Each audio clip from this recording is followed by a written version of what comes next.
ಕೃಷ್ಣಮೃಗ ಮಾಂಸ ಚರ್ಮ ಸಾಗಿಸುತ್ತಿದ್ದವರ ಬಂಧನ. ಕೃಷ್ಣಮೃಗ ಬೇಟೆಯಾಡಿ ಮಾಂಸ ಹಾಗೂ ಚರ್ಮವನ್ನು ವಾಹನದಲ್ಲಿ ಸಾಗಿಸುತ್ತಿದ್ದ 7 ಜನರನ್ನು ಜಮಖಂಡಿ ಉಪವಿಭಾಗ ಅರಣ್ಯಾಧಿಕಾರಿಗಳು ವಶಕ್ಕೆ ಪಡೆದು ನ್ಯಾಯಾಂಗ ಬಂಧನಕ್ಕೆ ಒಪ್ಪಿಸಿದ್ದಾರೆ.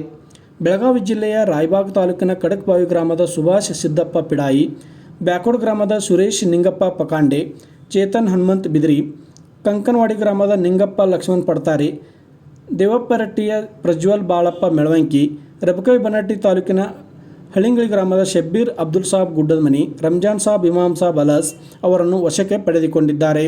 ಹಳಿಂಗಳಿ ಗ್ರಾಮದ ಲಾಲ್ ಸಾಬ್ ಸರ್ದಾರ್ ಸಾಬ್ ಗುಡ್ಡದಮನಿ, ಹನಗಂಡಿ ಗ್ರಾಮದ ರಂಜಾನ್ ಸಾಬ್ ಇಸ್ಮಾಯಿಲ್ ಸಾಬ್ ಅಲಾಸ್ ತಪ್ಪಿಸಿಕೊಂಡಿದ್ದಾರೆ ಎಂದು ಅಧಿಕಾರಿಗಳು ತಿಳಿಸಿದ್ದಾರೆ.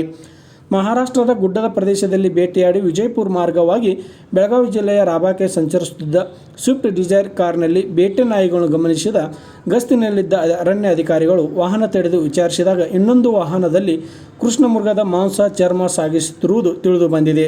ಕೂಡಲೇ ಎಚ್ಚೆತ್ತುಕೊಂಡ ಅರಣ್ಯ ಅಧಿಕಾರಿಗಳು ತೇರದಾಳ್ ಬನಹಟ್ಟಿ ಅಧಿಕಾರಿಗಳ ಸಹಾಯದಿಂದ ಆ ವಾಹನದ ಮೇಲೂ ದಾಳಿ ನಡೆಸಿ ಮಾಂಸ ಹಾಗೂ ಚರ್ಮವನ್ನು ವಶಕ್ಕೆ ಪಡೆದು ಆರೋಪಿಗಳನ್ನು ಬಂಧಿಸಿದ್ದಾರೆ.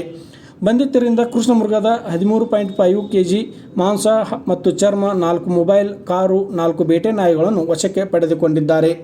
DCF P Sridhar, ACF Rajeshwar Eernatti, RFO Pavan Kurning, Hanumanth Dhoni, DYRFO Ashwini Mani, forester RB Metri, HS Kulali, ನಿರೀಕ್ಷಕ ಸದಾಶಿವ ಮಾಂಗ್ ಕಾರ್ಯ